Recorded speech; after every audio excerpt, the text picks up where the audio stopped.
Bueno, entonces vamos a entrarle ahora sí a la materia como tal, que es geografía. Yo creo que geografía han llevado en la primaria, cuando le estaba, bueno, no sé si ustedes, pero a mí, que nos daban antes un atlas de geografía, que era un libro enorme que no cabía en la mochila.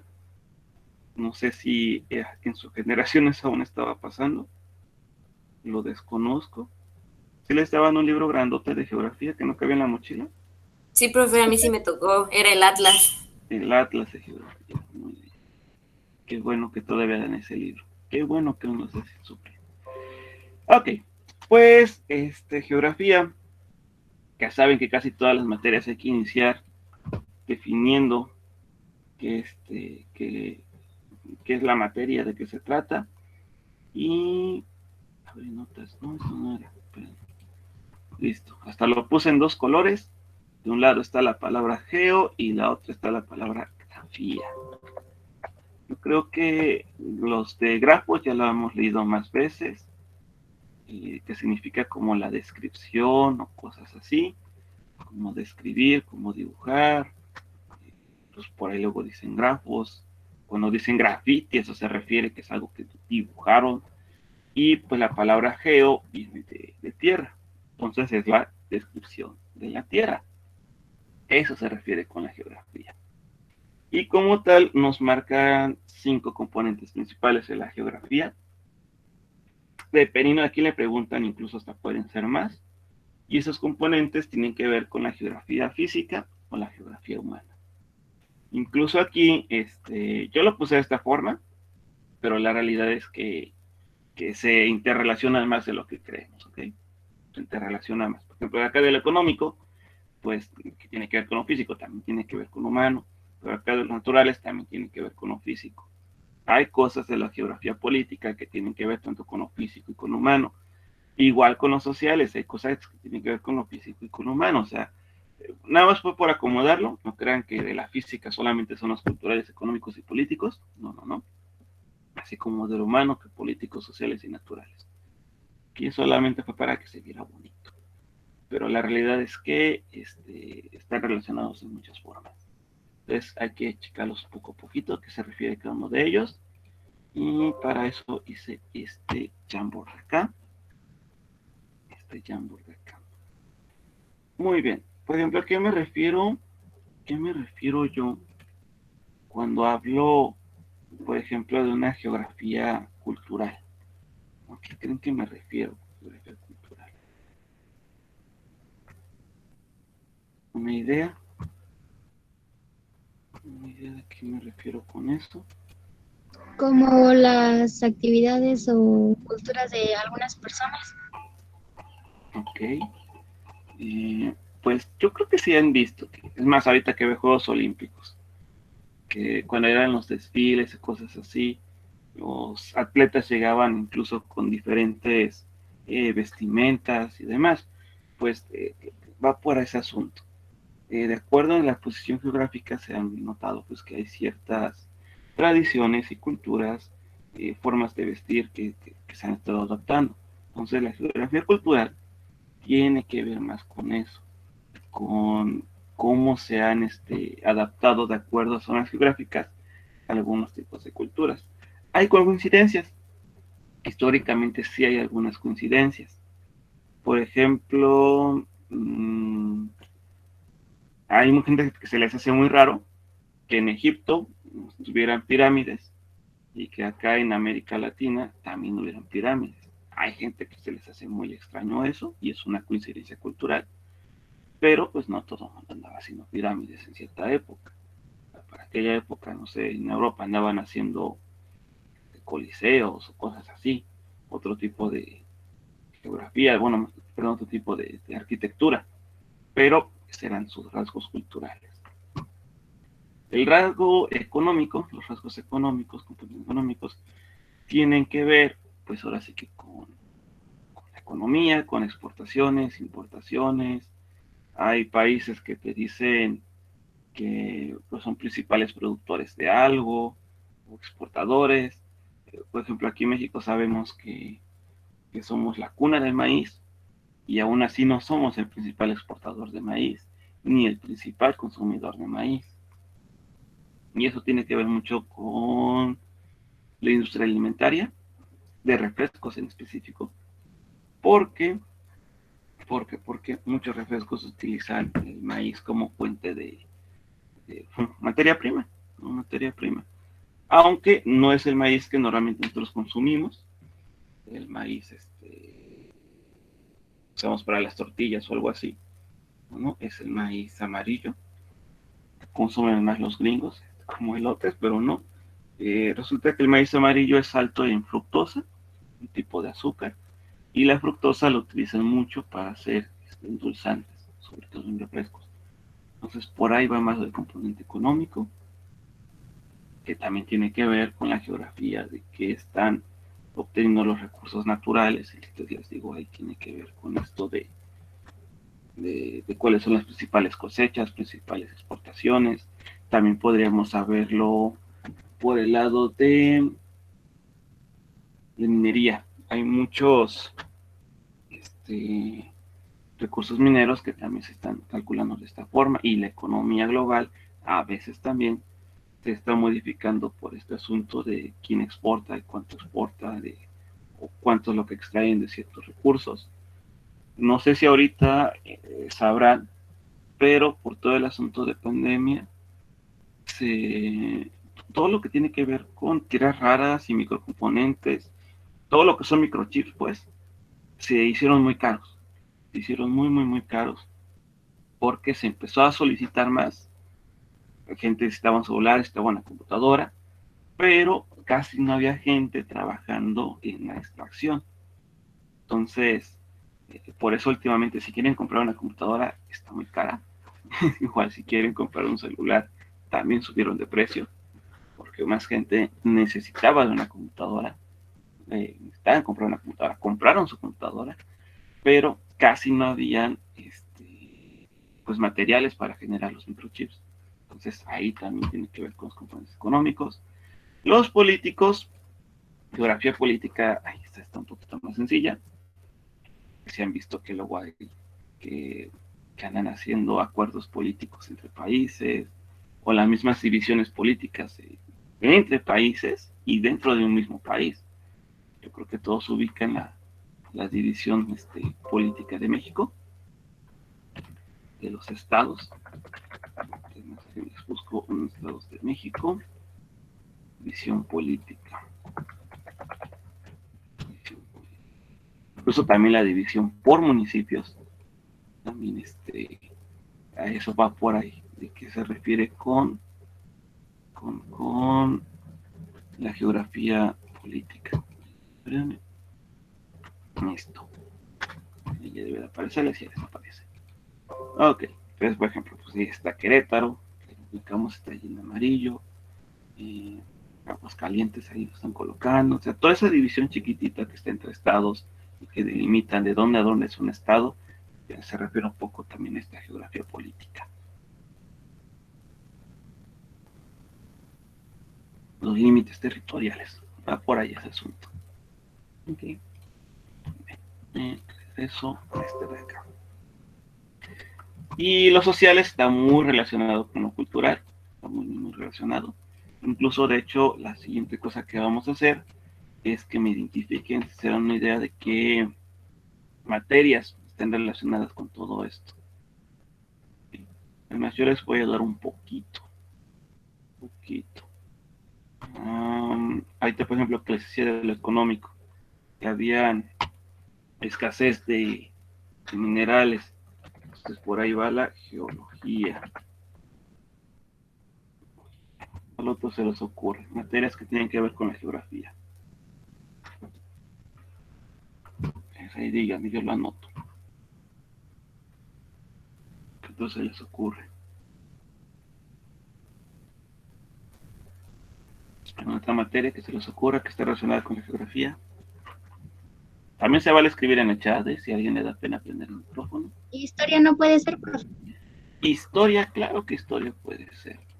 ¿Por qué historia? Porque todos estos asuntos de cómo están divididos los países tiene un antecedente histórico. Por algo debieron de haber quedado divididos así. ¿Qué más? Por ejemplo, ahí te dije en eso. Por ejemplo, la bandera de Australia. La bandera de Australia.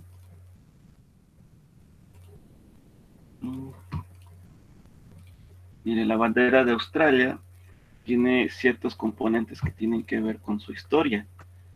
Australia por mucho tiempo fue una colonia inglesa. Si se fijan, la bandera de Inglaterra es la que está ahí incrustada, esa crucecita que está ahí, de la bandera de Inglaterra. Y esas estrellas de ahí, fíjense, esas estrellas es curioso.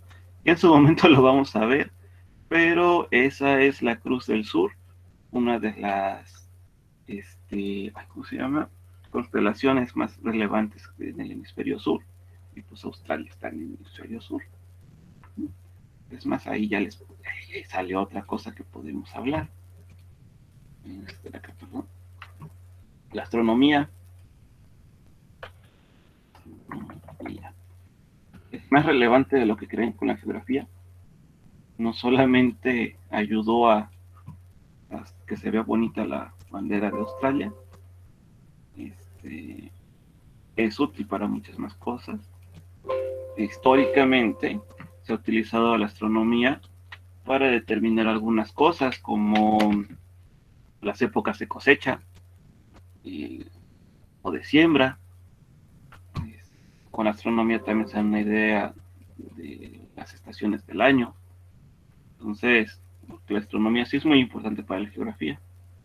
¿Os ocurre algo más? Hay un montón de materias que se involucran. La biología. Uh-huh. Bueno, pero con mi café. Biología dijiste, ¿verdad?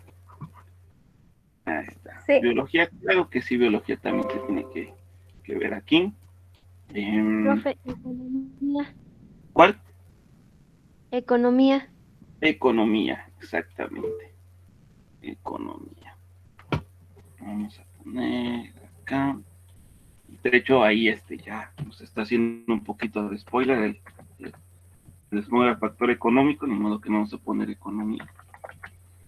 Vamos a poner aquí economía. Uh-huh.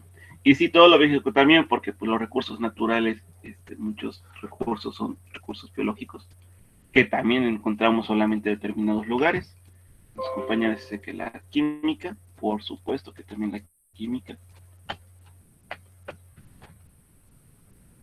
A lo mejor la química, así a grandes rasgos no lo se puede notar, pero sí. Un ejemplo que se me ocurre con la química, tendría que hablarles otra materia antes, de la oceanología. Oceanología. Porque de la oceanología, fíjense que es una de las materias, ciencias, de las más complejas que conozco. Una amiga estudió una maestría en eso, y wow, combinan un montón de cosas. Un montón de cosas. Por ejemplo, una vez estaba ayudando con un problema que le dejaron, donde le planteaban que a la orilla del mar, en cierto lugar ahí en la playa, había una corriente marítima que estaba pasando a tal velocidad, les marcaba un pH, les marcaba la cantidad de minerales, y les marcaba la temperatura, y tenía ella que determinar si los peces que estaban viviendo en esa zona iban a sobrevivir a cierto cambio de pH. Entonces, es una materia muy compleja y es muy bonita. Si algún día les platicamos más de oceanología, o invito a mi amiga que les platique algo de eso. Yo creo que estaría mejor esa, que les invite a ella. Muy buena onda blanca, les va a caer bien. Ok, ¿qué más me han dicho por acá? A ver en el chat, no podemos ir en lo de química. Ojo, una vez me dijeron, oiga, profe, usted sí lee el chat, y sí, yo sí lo leo, porque uso doble pantalla, entonces si escriben en el chat, sí los estoy viendo. Okay.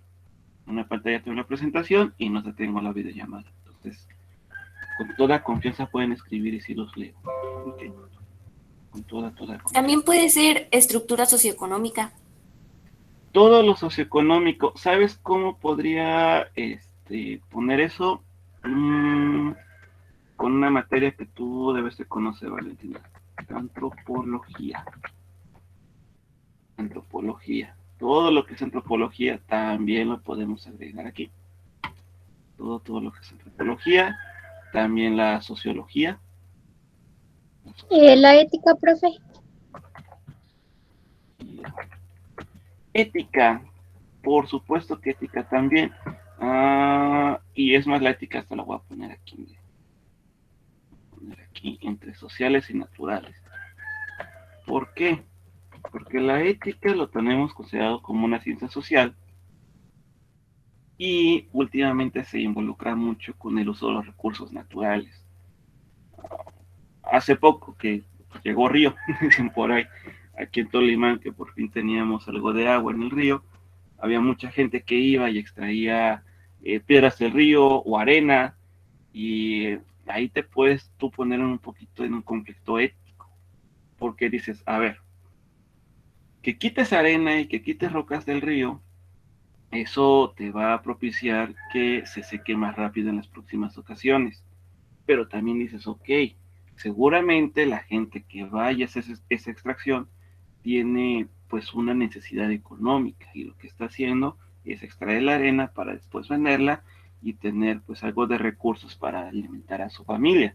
Entonces sí te puedes poner en un conflicto ético de, caray, o sea, estamos extrayendo recursos de naturaleza que van a afectar a tener un impacto ambiental, pero si no se hacen, hay familias que no van a comer.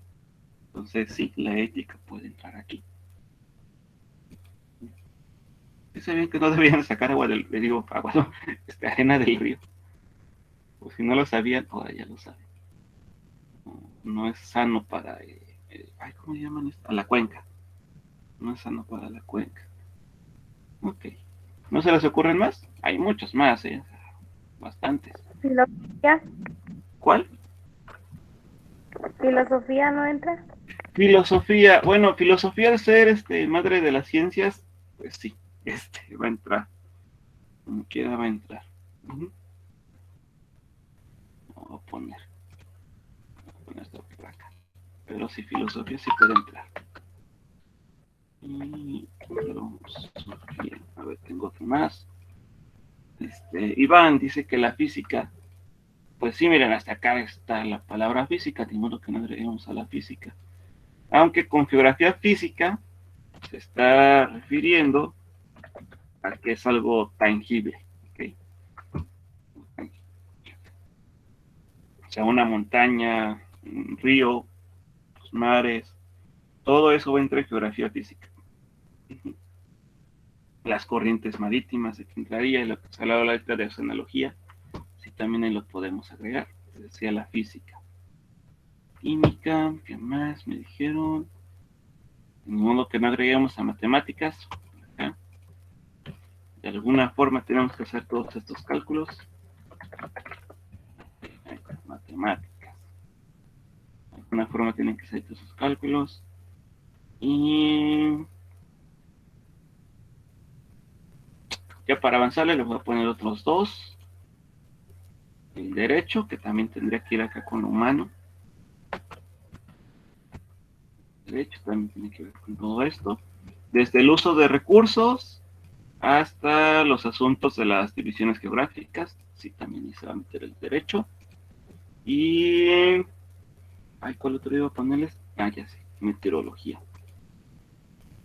Que también va para acá por el lado de lo físico. Meteorología. Ahí está. Se refiere a todos estos fenómenos naturales, que sean, que si llueve, que si hace mucho calor, que si cayó una tormenta, que si hubo un tornado, que hay huracán, que mañana va a estar soleado, pues todo eso entra en la meteorología. ¿Okay? Bueno. Incluso esto les va a ayudar a hacer su tarea una vez que la lean. Les va a ayudar a hacer su tarea. Así que yo le tomaría captura de pantalla y les doy unos segundos para que lo hagan. En lo que todo un poquito mi café.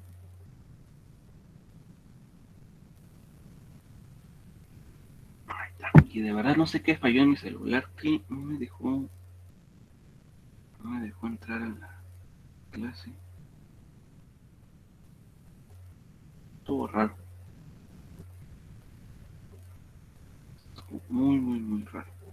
Bueno, ya ni modo. Y hay que seguirle.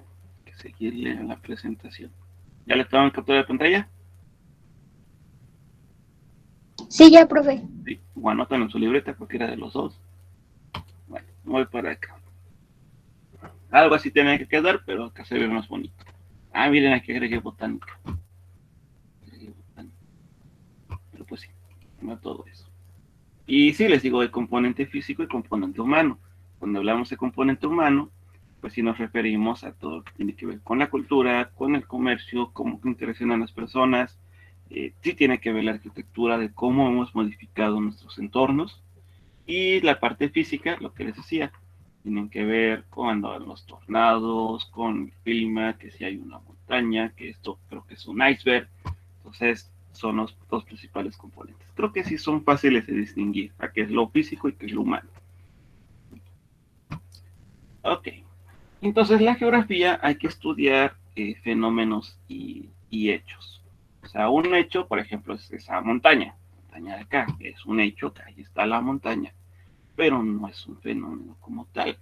Que si ya sería un fenómeno, este tornado que se está formando. ¿Okay?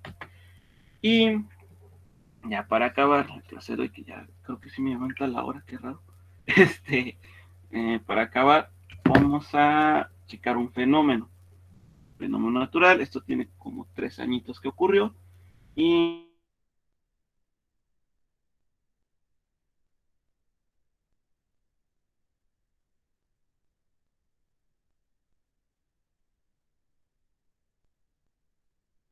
periódico de financiero, no me acuerdo de qué año fue esto, o lo digo voluntariamente. A ver, yo creo que Lidia se alcanza a leerlo. ¿Alcanzas a leerlo, Lidia? Que nos leas eso. Aquí son 4 parrafitos. Sí, profe, si quiere yo lo leo. Adelante. Querétaro. Personal de la Secretaría de la Defensa Nacional, Sedana, expertos de la Comisión Nacional Forestal y la Secretaría de Medio Ambiente y Recursos Naturales, así como la Cruz Roja Mexicana, bomberos y brigadistas de distintos municipios y del gobierno del estado. Trabajan para sofocar el incendio que registra en el municipio de Jalpan de Serra. Son más de 2,000 hectáreas siniestradas en la zona de la Sierra Gorda de Querétaro, principalmente de la Reserva de la Biosfera, en donde participan más de 200 brigadistas. El gobierno del estado, Francisco Domínguez Servién, acudió personalmente a la zona de siniestro para conocer los trabajos que realizan los 3 niveles de gobierno para sofocar los 5 frentes del incendio. Informó que 2 helicópteros cisterna comenzaron a trabajar en el combate al incendio forestal, que inició el 6 de mayo pasado de la zona serrana.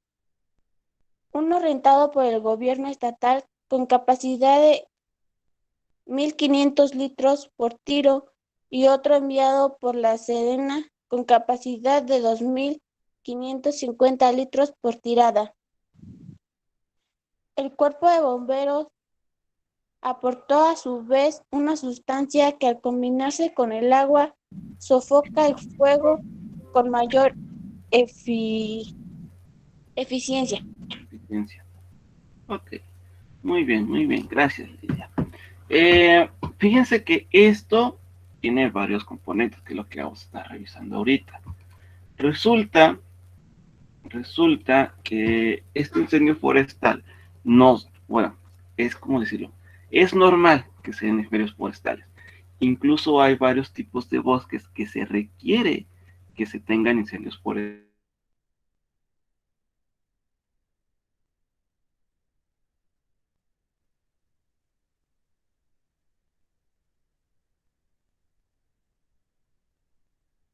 está, es el caso. De aquí no fue el caso, pero sí estuvo dando mucho incendio, la gente estuvo combatiéndolo y volvía a ocurrir otra vez el incendio.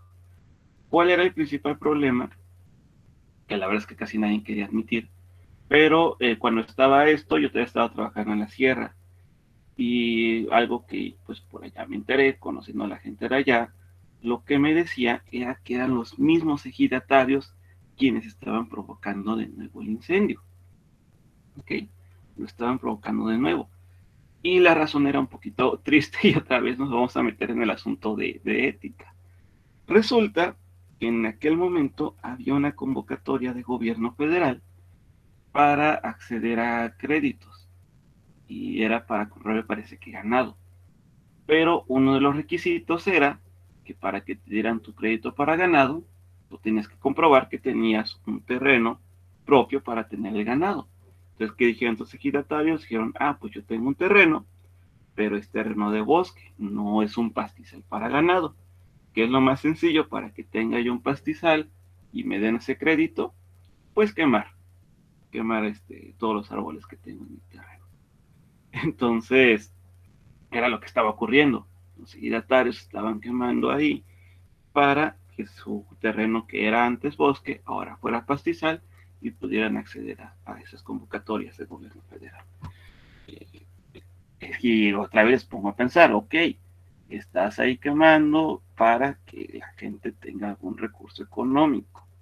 Y te quedas pensando, bueno, ¿qué es más importante? ¿Que el bosque o que estas familias tengan para comer? Así que lo que vamos a hacer ahora es identificar qué ciencias están relacionadas con este fenómeno en específico, Les digo, si hay incendios forestales de manera natural, no sé si podría considerarse, pero ustedes, ¿qué piensan? ¿Qué ciencias deberían involucrarse aquí? Ya para que cerremos la clase de hoy. La ética. La ética, ese es uno, la ética. También podría ser economía, porque pues se supone que por economía hicieron o se provocó el accidente, ¿no? Así es, por economía. Para empezar por economía salió la convocatoria. Muy bien, muy bien. ¿Cuál otra? La biología entraría, profe. La biología entraría muy ampliamente, pero sí. Biología, porque quieran o no, se hizo un impacto biológico ahí. Me parece que hay hasta osos. Creo que en aquella ocasión hasta hubieron algunas fotos de osos que andaban escapando del incendio. No sé si vieron esas fotos. Oso, No, yo no. vio, Jalpan. Jalpan, no, Jalpan.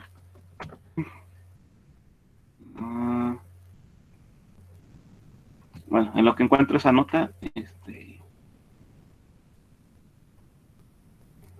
¿alguien más o alguien más?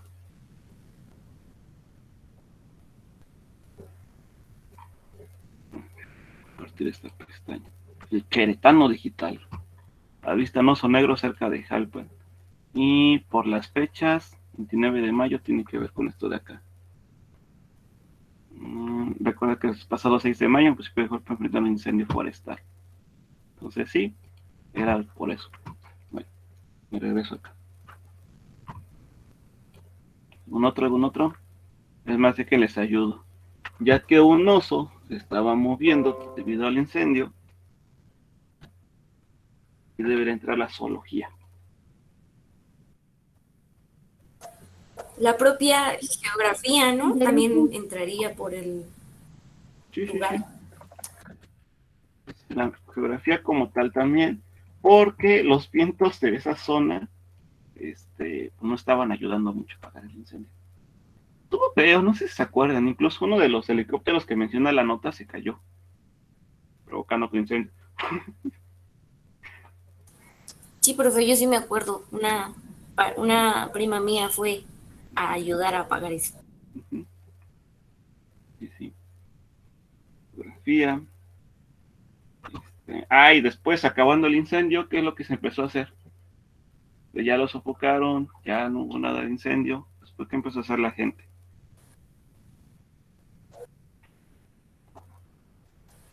¿Reforestar? Reforestar. Es como fueron a reforestar, pero me considera la botánica. Deberíamos de considerar la botánica. Cuando hacen reforestación deben de considerar siempre eso.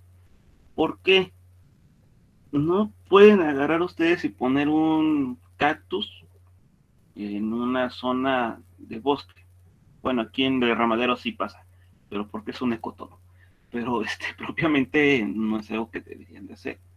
O sea, deben de fijarse de bien de qué árboles son los que estaban propiamente antes de que fuera todo esto, para que sea esa misma especie la que van a colocar ahí otra vez.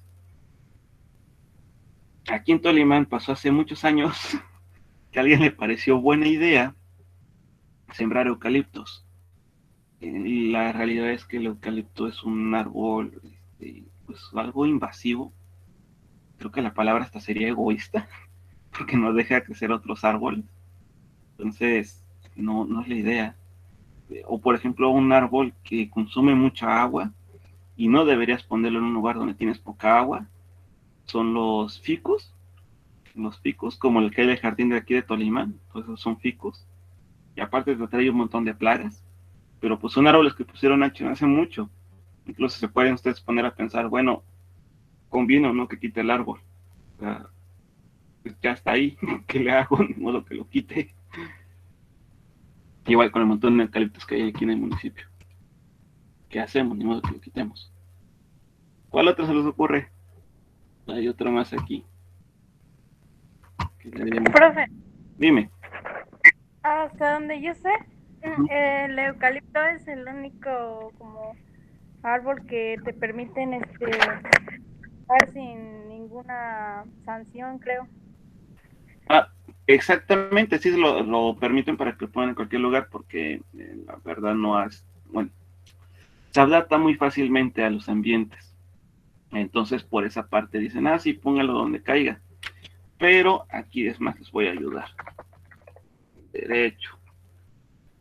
No es mala onda, pero la mayoría de los abogados no saben ni qué están haciendo. Entonces, cuando se trata de este tipo de cosas ambientales, ellos dicen, sí, un árbol crece donde caiga. Muy bien, ahí vamos a permitir que los eucaliptos se pongan donde sea. Pero, pues la verdad es que si lo vemos de un modo ecológico, pues no puedes agarrar y ponerlo donde sea. Entonces sí vamos a agregar derecho, porque también podemos pensar en esto. El ejidatario estaba en todo su derecho de hacer lo que quisiera con su terreno. Y es verdad, él podía hacer lo que quisiera, pese a que está haciendo un impacto ambiental, a que está haciendo una afectación. Entonces, y aquí también podemos tomarlo en cuenta, como lo dices tú, de acuerdo a la normativa, pues sí, podemos poner el eucalipto donde nosotros queramos, de las normativas, de leyes que salieron a través del derecho, pero que sea correcto ambientalmente, pues no necesariamente. Entonces sí, aquí también debemos agregar el derecho. ¿Ok? Bueno. Tal vez también un poquito la educación. No sé, no entra como ciencia, pero pues un poquito la educación. A lo mejor si el ejidatario hubiera llevado mi clase de geografía o de ecología, hubiera pensado 2 veces en quemar su zona de bosque. No lo sé, puede ser. Pero sí hay más opciones. Aparte, era para poner vacas. Y creo que sí, ustedes en química alguna vez les comenté que las vacas son de los principales emisores de gases de efecto invernadero por el metano que producen, por sus propias gases, flatulencias. Entonces, quitar árboles para poner vacas no es la mejor idea. Y lo que quieren es preservar el ambiente. Pero bueno, así es esto. Yo creo que aquí ya le voy a parar.